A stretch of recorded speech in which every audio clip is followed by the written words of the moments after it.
हाँ बेटा, company law का ये चैप्टर है आपका, ठीक है। कंपनी लॉ में जो चैप्टर है वो है आपका, उसका चैप्टर का नाम है majority power, powers of majority and minority rights, ठीक है।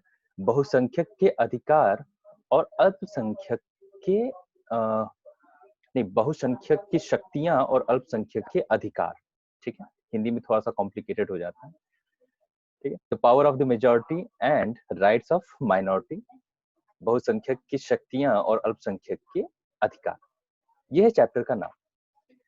तो सबसे पहले बात यह आती है कि यहाँ पे सबसे पहला जो क्वेश्चन आता है, आपको ये एक्सप्लेन करना रहता है कि डिफाइन, हेडिंग डालिएगा, पहली हेडिंग है प्रिंसिपल ऑफ मेजॉरिटी रूल, ठीक है। पहला आपका जो हेडिंग है वो ये है कि प्रिंसिपल ऑफ मेजॉरिटी रूल किसे कहा जाता है, ठीक। यानी इसे हिंदी में कहा जाएगा बहुसंख्यक अंशधारियों की सर्वोपरिता का सिद्धांत, बहुसंख्यक की सर्वोपरिता का सिद्धांत, ये आपका सबसे पहला हेडिंग हो गया। सबसे पहले ये समझते हैं कि ये मेजॉरिटी और माइनॉरिटी होते क्या हैं, ठीक है। एक मिनट, तो बेटा समझ लो कि एक कंपनी है, हम पहले माइनॉरिटी और मेजॉरिटी, थोड़ा आज घर में कुछ हुए हैं तो थोड़ी आवाजें हो रही हैं। दो कंपनियां हैं आपकी, एक ए कंपनी है और एक बी कंपनी, ठीक है। ए कंपनी ने बी कंपनी को क्या कर लिया, परचेस कर लिया, ठीक। ये ए कंपनी में 50 शेयर होल्डर्स हैं, ठीक है,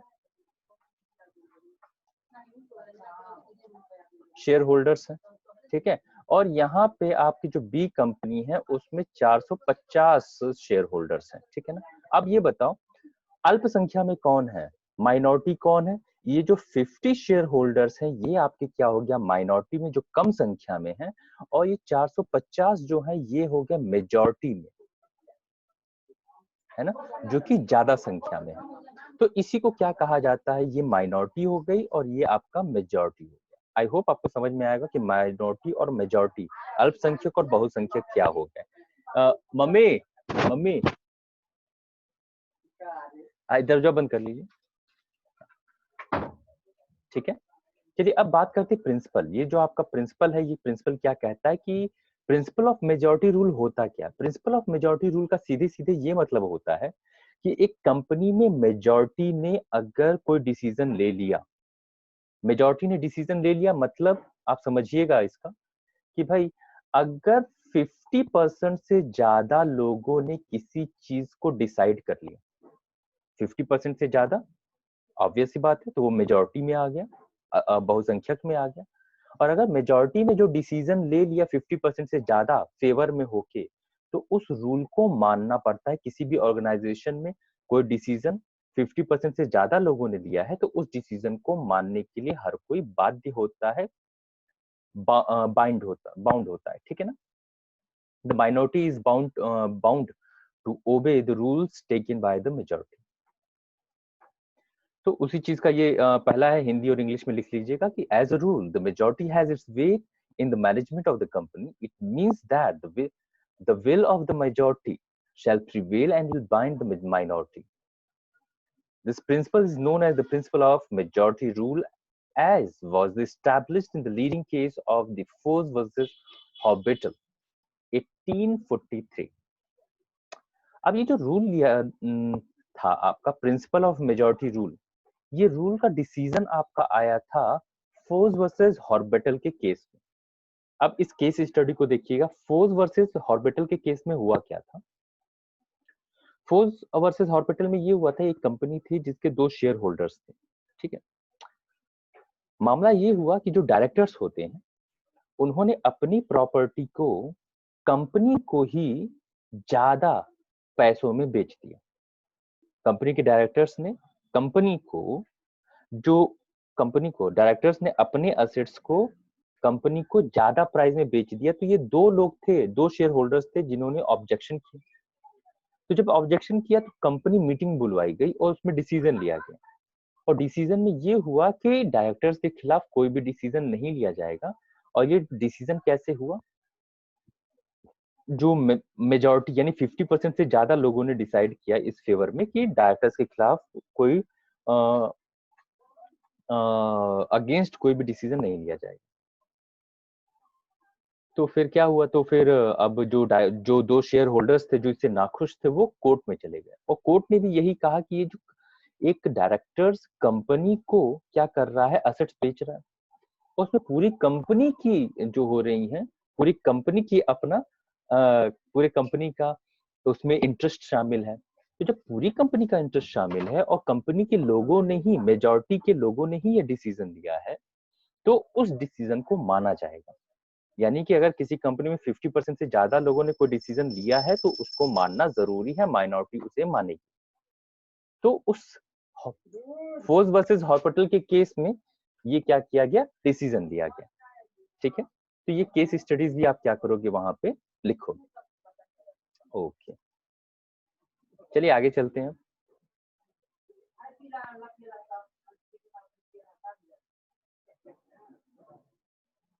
अब नेक्स्ट हेडिंग डालिएगा। नेक्स्ट हेडिंग है आपकी की एक्सेप्शंस। हाँ, exception to the principle of majority rule, यानी बहुसंख्यकों की सर्वोपरिता के सिद्धांत का अपवाद। अब देखो, अगर मेजॉरिटी है, यहाँ इसी एग्जांपल से समझिएगा कि 50 शेयर्स हैं और 450 शेयर वाले होल्डर्स हैं। एक जो बी कंपनी है वो ए कंपनी को खरीद रहा है, माइनॉरिटी कौन है, 50 शेयर होल्डर। अब ये 450 शेयर होल्डर जो हैं, जो मेजॉरिटी के हैं, उन्होंने ये डिसीजन लिया कि ये 50 शेयर होल्डर्स वाले जो बंदे हैं, इनका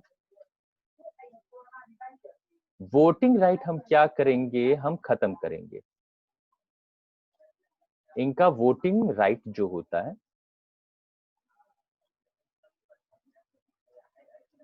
वोटिंग राइट को हम क्या कर देंगे, खत्म कर देंगे। तो ये बताओ, ये तो गलत चीज है। कोई भी किसी शेयर होल्डर्स के जो राइट्स होते हैं, वोटिंग राइट्स होते हैं, उनको खत्म नहीं कर सकता है। ठीक है ना। तो अब ये जो गलत डिसीजन मेजॉरिटी ने लिया है, ऐसे डिसीजन के खिलाफ में जो माइनॉरिटी होती है वो कोर्ट में जा सकती है। ठीक है ना। तो इन्हीं को हम कहते हैं एक्सेप्शंस। ठीक है ना, इन्हीं को हम क्या कहते हैं, exception. Exception to the principle of the majority rule, यानी बहुसंख्यकों की सर्वोपरिता के सिद्धांत का अपवाद। पहला केस समझिएगा क्या है आपका। पहला है when the act is not done by the special resolution, है ना। आप समझिएगा, एक कंपनी में दो तरीके के रेजोल्यूशन होते हैं।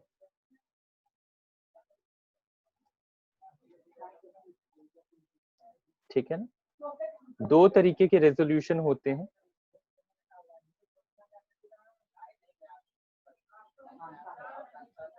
है ना, पहला होता है जनरल रेजोल्यूशन,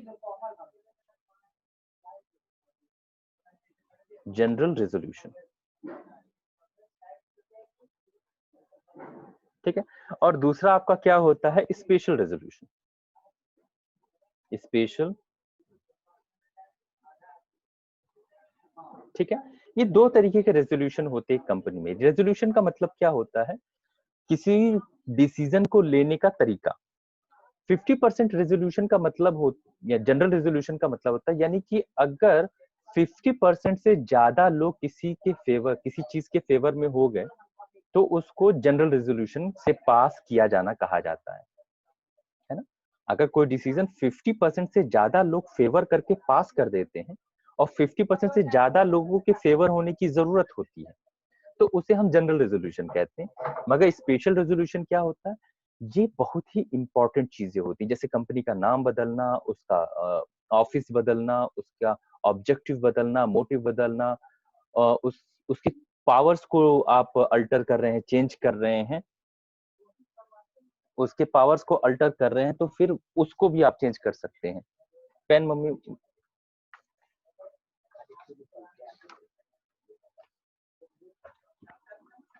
है ना। तो अब स्पेशल रेजोल्यूशन में अगर 75% लोगों के फेवर होने की जरूरत होती है, स्पेशल रेजोल्यूशन अभी मैं बताया कि कंपनी का नाम, कंट्रोल, ऑब्जेक्टिव, इनको अगर चेंज करते हैं तो स्पेशल रेजोल्यूशन की जरूरत होती है। स्पेशल रेजोल्यूशन का मतलब 75% से ज्यादा लोगों का उसका फेवर होना जरूरी है।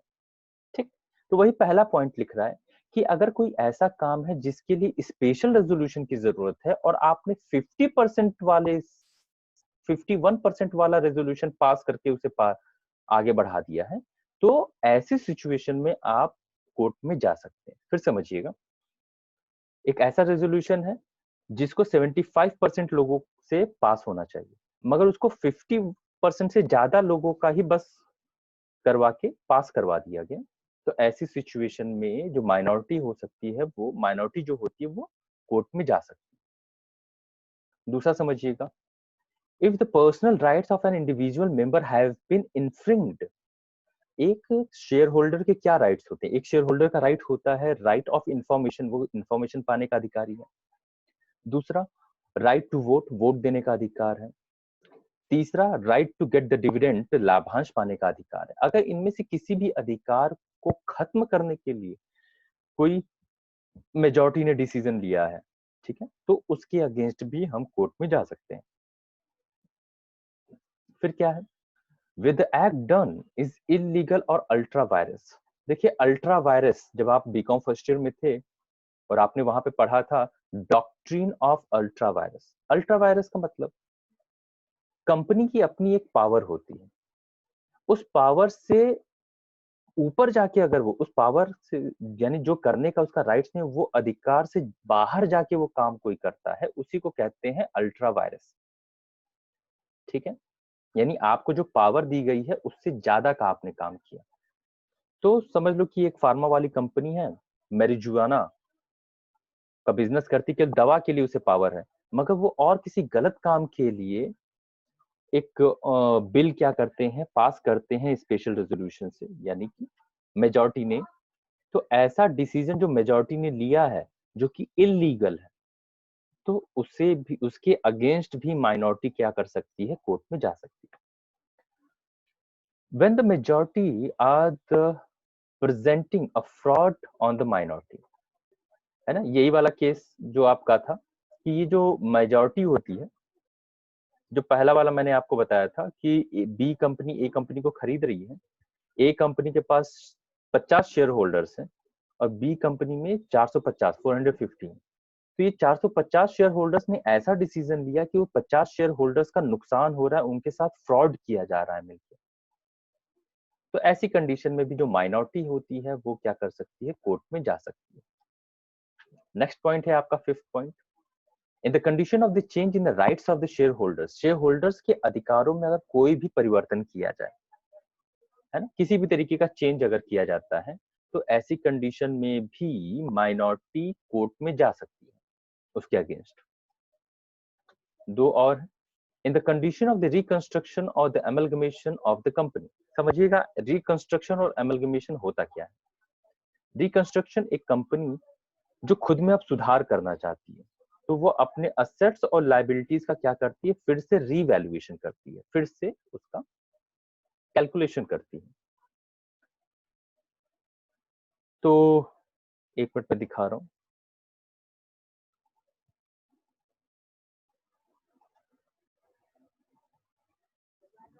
ठीक है, ये ए कंपनी है, ये अपने आप में सुधार करना चाहती है। ठीक है, ये अपने असेट्स और लाइबिलिटीज का क्या कर रही है, फिर से वैल्यूएशन करती है, और वो ये पाती है कि उसे 10 लाख रुपए की कमी हो रही है। ठीक है, तो शेयर होल्डर्स क्या डिसीजन ले सकते हैं, वो ये कहते हैं कि यार हमारा जो 100 रुपए का शेयर है, ठीक है, उसको हम किस में कन्वर्ट कर देते हैं, 75 रुपीज में। तो बताओ, कंपनी के ऊपर जो कैपिटल की लाइबिलिटी होती है वो कम हो जाएगी। कंपनी को 10 लाख की जरूरत है, और इस 10 लाख को पूरा करने के लिए शेयर होल्डर्स ने क्या डिसीजन लिया, मेजॉरिटी शेयर होल्डर्स ने यह डिसीजन लिया कि हम अपने 100 रुपए के शेयर को 75 रुपीज में कर देंगे। तो ये बताओ, एक कंपनी के ऊपर 25 रुपए का फायदा हो गया ना, 25 रुपए की लाइबिलिटी कम हो जाएगी कंपनी के ऊपर। तो आखिर मेजॉरिटी ने लिया। अब इसके अगेंस्ट जो माइनॉरिटी, अगर ये उसके एक तरीके से शेयर की वैल्यू कम की जा रही है ना भाई, वो इसके खिलाफ कोर्ट में जा सकते हैं। ये कब हुआ, रिकंस्ट्रक्शन में। उसी तरह एमलगमेशन होता है। एमलगमेशन क्या होता है, बी कंपनी है, ए कंपनी ने बी कंपनी को खरीद लिया, ठीक है। तो ऐसी कंडीशन में अगर माइनॉरिटी, ये बी कंपनी के माइनॉरिटी शेयर होल्डर्स है, समझ लो 50 शेयर होल्डर्स है, यहाँ 450 है। एमलगमेशन की कंडीशन में ए कंपनी बी कंपनी को खरीद रही है और उसमें ये 50 शेयर होल्डर्स के अधिकारों को खत्म कर रही है, इनके साथ धोखाधड़ी हो रहा है। तो ऐसे एमलगमेशन कंडीशन में भी माइनॉरिटी क्या कर सकते हैं, कोर्ट में जा सकते हैं, ठीक है। तो इन the condition of the injustice and the mismanagement.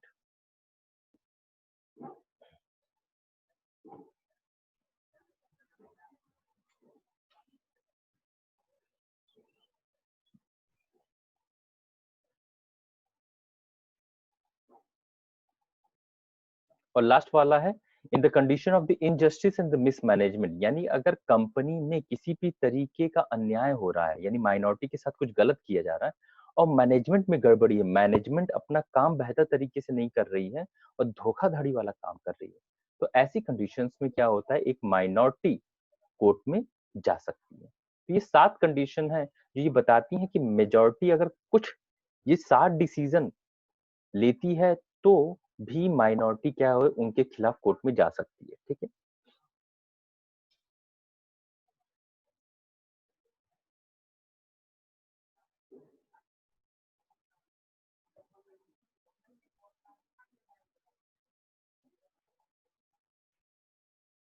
अच्छा, अब नेक्स्ट पॉइंट ये देखते हैं, ऑपरेशन, अन्याय किसे कहा जाता है ना? इसे मैं जूम करके पहले दिखा देता हूँ, हिंदी वाले पहले इसे नोट कर लें, ठीक है। ओके, अब इंग्लिश वाला ये आप लोग नोट कर लीजिए बेटा, पॉज करके इसे नोट डाउन कर लीजिएगा, ठीक है। चलिए इसे डिफाइन कर देते हैं। ऑपरेशन क्या होता है, ऑपरेशन का यहाँ मतलब होता है अन्याय। अगर किसी भी शेयर होल्डर्स के साथ उनके राइट्स को छीना जा रहा हो या उनके साथ गलत काम किया जा रहा हो, फिर से समझिएगा, किसी कंपनी में अगर शेयर होल्डर्स के राइट्स को खत्म किया जा रहा है या उनके साथ कुछ अनफेयर काम किया जा रहा है, तो ऐसी सिचुएशन को हम क्या कहते हैं, ऑपरेशन कहते हैं। अब देखिए इसमें 5 पॉइंट बताया हुआ है। With the majority share holder try to force the risky business, एक बिजनेस को अगर मेजॉरिटी वालों ने डिसीजन ले लिया कि भाई अपनी बिजनेस में और एक्टिविटी करेंगे जिससे बिजनेस और रिस्की हो जाएगा, तो ये क्या है, एक माइनॉरिटी के साथ अन्याय है भाई, कि वो नहीं चाहते जिसकी बिजनेस पे भी जबरदस्ती उनके ऊपर थोपा जा रहा है। ऐसे डिसीजन के खिलाफ, ऐसे डिसीजन को हम क्या कहते हैं, अन्याय कहते हैं, यानी oppression. More members of the deprived right to vote, जहां पे मेंबर्स को उनको वोटिंग राइट्स न देने दिया जाए, वोट देने का अधिकार छीन लिया जाए, ऐसे को भी हम क्या कहते हैं, अन्याय कहते हैं। जहां पे डायरेक्टर जो है directors wrongfully refuse to register transfer of share. देखो एक पब्लिक कंपनी में सबसे बड़ी क्वालिटी क्या होती है कि वहां जो लोग होते हैं उनके पास ये राइट होता है कि वो अपने शेयर्स को ट्रांसफर कर सकते हैं, मगर डायरेक्टर्स वो शेयर को ट्रांसफर करने का राइट्स रोक रहे हैं, तो ऐसी ये भी क्या कहलाता है, अन्याय यानी ऑपरेशन कहलाता है। Work which are against the public, ऐसी कोई काम कर रहा है कंपनी, ऐसा कोई डिसीजन लिया गया है जो कि पब्लिक इंटरेस्ट के खिलाफ है, यानी प्राइस ज्यादा चार्ज कर रहे हैं, सही प्रोडक्ट नहीं बना रहे हैं, प्रॉफिट कम दिया जा रहा है लोगों को, तो ऐसी कंडीशन को भी हम क्या कहते हैं, अन्याय कहते हैं। और लास्ट है आपका works which are considered oppression under the law of and companies act. अगर सरकार ने कंपनीज एक्ट या लॉ में, यानी संविधान में और कंपनीज एक्ट में आने वाले समय में अगर किसी चीज को डिफाइन कर दिया कि ये चीजें अन्याय की कैटेगरी में आएगा, तो हम उन चीजों को भी अन्याय यानी ऑपरेशन मानेंगे, ठीक है।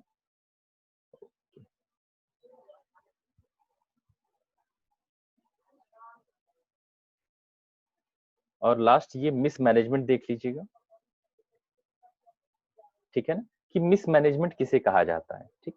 मिसमैनेजमेंट किसे कहा जाता है कि डायरेक्टर्स जानबूझ के या अपनी स्वार्थ के लिए, ठीक है, किसी चीज को निग्लेक्ट कर दे रहे हैं, ठीक है, कंपनी के काम को निग्लेक्ट कर दे रहे हैं तो उसे हम क्या कहते हैं? मिसमैनेजमेंट कहते हैं। ठीक। मिसमैनेजमेंट की 3 कंडीशंस होती हैं कि हम किन कंडीशंस में किसी काम को मिसमैनेजमेंट कहते हैं। वो 3 कंडीशंस हैं। पहला, if the affairs of the company are being conducted in the manner prejudicial to the public interest, अगर ऐसा कुछ काम किया जा रहा है जो पब्लिक के इंटरेस्ट के खिलाफ यानी लोगों के हितों के विरुद्ध हो, है ना? तो ऐसे काम को भी हम क्या कहेंगे? मिसमैनेजमेंट कहेंगे। अगर कोई काम minor prejudicial to the interest of the company, अगर कोई ऐसा काम किया जा रहा है यानी डायरेक्टर्स कुछ ऐसा काम करे जो कंपनी के खुद के इंटरेस्ट के लिए गलत है ना? कोई ऐसा डिसीजन ले लिया, कोई ऐसा बिजनेस स्टार्ट कर दिया जो कि कंपनी के लिए इलीगल हो सकता है, तो हम उसे भी क्या कहेंगे? Prejudicial to the interest of company कहा जाएगा। Next, if the directors withdraw the excessive remuneration to which he is not entitled, अगर डायरेक्टर्स जरूरत से ज्यादा पैसा अपने लिए ले रहे हैं तो उसे भी हम क्या कहेंगे? मिसमैनेजमेंट ही कहेंगे। ठीक है, तो इस तरीके से आप मिसमैनेजमेंट को डिफाइन करेंगे। ठीक, ओके, आज के लिए इतना ही रहने देते हैं।